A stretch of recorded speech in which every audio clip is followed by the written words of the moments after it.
Shalom, Shalom Elohim buat kita semua, Bapak Ibu yang terkasih dalam nama Tuhan Yesus Kristus. Di sini saya mau berbagi kesaksian saya, kesaksian penglihatan yang saya terima pada saat mezbah doa keluarga yang kami adakan bersama-sama dengan keluarga. Namun sebelum saya menyaksikan kesaksian penglihatan yang saya dapat atau terima dan yang sudah diartikan oleh Bapak Surgawi sendiri, izinkan saya menyapa ketiga pribadi ilahi yang sudah ada di tengah-tengah dunia di akhir zaman ini, yang memakai wadah casing manusia yang terekselen dan rendah hati. Haleluya. Shalom Elohim kepada roh Bapak Surgawi, Bapak Yahweh yang memakai tubuh casing Pak Iman Lahagu. Salam hormat, salam kasih, salam damai sejahtera di dalam nama Tuhan Yesus Kristus. Dan Shalom Elohim kepada Pangeran Ilahi, King of the King, Yesus Kristus, Alfa dan Omega, yang sudah ada datang di akhir zaman, di zaman Omega ini, sesuai dengan penggenapan firman Tuhan, yang memakai tubuh wadah casing seorang pria yang bernama Saudara Aditya Nugrahanto. Salam hormat, salam kasih, damai sejahtera di dalam nama Tuhan Yesus Kristus.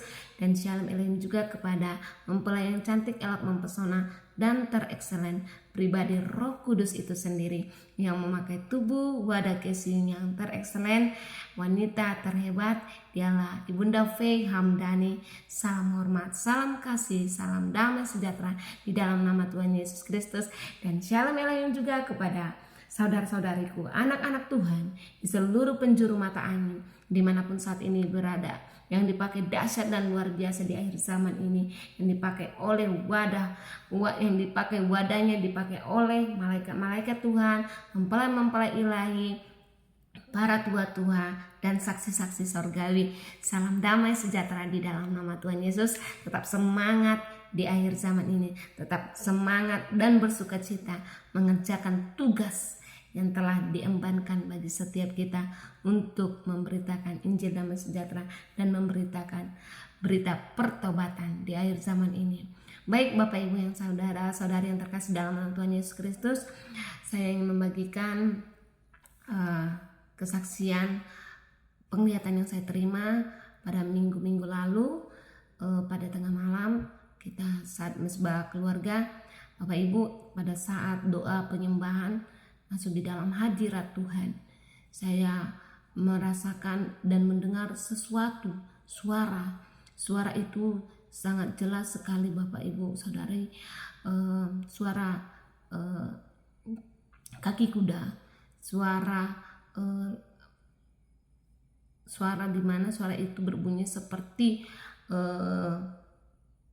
derap langkah kaki kuda yang begitu kencang, seperti ada sesuatu peperangan Bapak Ibu yang terjadi.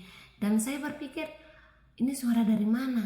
Dan telinga kanan saya saat mendengar itu semakin saya arahkan, semakin untuk menegaskan apakah saya salah dengar ataukah memang benar seperti itu. Lalu semakin saya arahkan, semakin kencang saya berteriak, semakin kencang saya berdoa. Konfirmasi, semakin kencang saya menyembah dalam nama Yesus, darah Yesus. Dan saudara-saudariku yang terkasih, suara itu semakin kencang. Dan bukan hanya sampai di situ saja. Pada saat mezbah doa itu, saat saya mendengar derap langkah kaki kuda seperti suatu peperangan Bapak Ibu saudara-saudariku, mata rohani saya terbuka. Dan tahu apa yang saya lihat saudara-saudariku? Saya melihat pasukan tentara yang sedang berperang saudara-saudariku. Banyak yang sedang menggunakan kuda, memacu kuda, berlewatan dari sebelah kanan saya hingga menembus dinding tembok rumah saya pada saat itu Bapak Ibu saudara-saudariku. Dan ketika terjadi demikian, maka seusai daripada mezbah doa keluarga, saya menchat atau menyampaikan penglihatan yang saya terima ini kepada Bapak Surgawi sendiri, yang memakai tubuh casing Pak Iman Lahagu di akhir zaman ini, dan sudah diartikan, dan artinya adalah saudara-saudariku demikian. Shalom Elohim juga saudariku, kita ini semua sama, hanya manusia hina dan berdosa. Salam damai, kasih, sukacita, pujian, syukur, hormat, kuasa bagi kemuliaan nama Tuhan Yesus Kristus. Amin. Saudariku, pada saat Mesbah 2 mendengar ramai suara derap langkah kaki kuda, itu gambaran dari peperangan rohani secara alam roh antara pasukan hitam dan pasukan cahaya. Selanjutnya, saudariku, tiba-tiba terbuka mata rohaninya dan melihat pasukan laskar perang sedang mengendarai kuda dengan laju dan menembus tembok rumah saudariku. Itu gambaran dari pertahanan benteng dari keluarga saudariku, perlengkapan rohani yang kapan-kapan saja bisa ditembus oleh musuh. Senantiasa berdoa dan berjaga-jaga. Saudara-saudariku, ketika arti dari penglihatan ini disampaikan oleh Bapa Surgawi, maka saya bergumul di dalam doa supaya Tuhan berkemurahan untuk senantiasa melindungi, menjagai kehidupan saya beserta keluarga, supaya Tuhan bentengi kami dengan darah anak domba Allah, dengan api surgawi, dengan api Roh Kudus. Dan ketika saat berdoa, saya diingatkan dengan firman Tuhan yang tertulis di dalam Efesus 6 ayat 10 sampai 20. Saya bacakan saudara-saudariku untuk kita semua. Sebentar.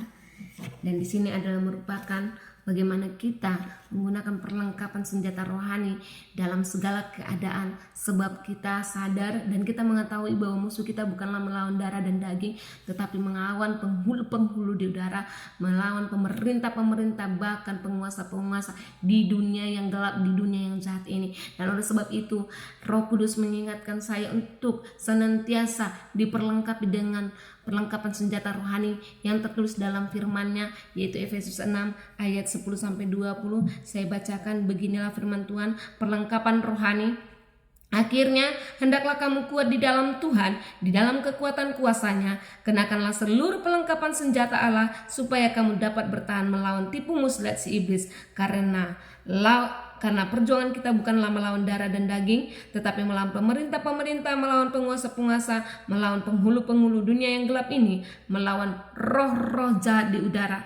Sebab itu ambillah seluruh perlengkapan senjata Allah, supaya kamu dapat mengadakan perlawanan pada hari yang jahat itu, dan tetap berdiri sesudah kamu menyelesaikan segala sesuatu. Jadi berdirilah tegap, berikat pinggangkan kebenaran, dan berbaju jirakan keadilan. Kakimu berkasutkan kerelaan untuk memberitakan Injil damai sejahtera. Dalam segala keadaan pergunakanlah perisai iman, sebab dengan perisai itu kamu akan dapat memadamkan semua panah api dari si jahat. Dan terimalah ketopeng keselamatan dan pedang roh, yaitu firman Allah. Dalam segala doa dan permohonan berdoalah setiap waktu dalam roh, dan berjaga-jagalah di dalam doamu itu dengan permohonan yang tak putus-putusnya untuk segala orang kudus, juga untuk aku, supaya kepadaku jika aku membuka mulutku dikaruniakan perkataan yang benar, agar dengan keberanian aku memberitakan rahasia Injil yang kulayani sebagai utusan yang dipenjarakan. Berdoalah supaya dengan keberanian aku menyatakannya sebagaimana seharusnya aku berbicara. Dan bukan hanya itu, saudara-saudariku, diingatkan juga bahwa kita harus senantiasa berjaga-jaga supaya si iblis tidak menembus atau musuh menembus perbentengan kita. Berdoa dan berjaga-jaga. Sebab apa? Sebab di dalam 1 Petrus 5 ayat 8 dikatakan, sadarlah dan berjaga-jagalah, lawan si iblis berjalan keliling sama seperti singa yang mengaum-aum dan mencari orang yang dapat ditelannya.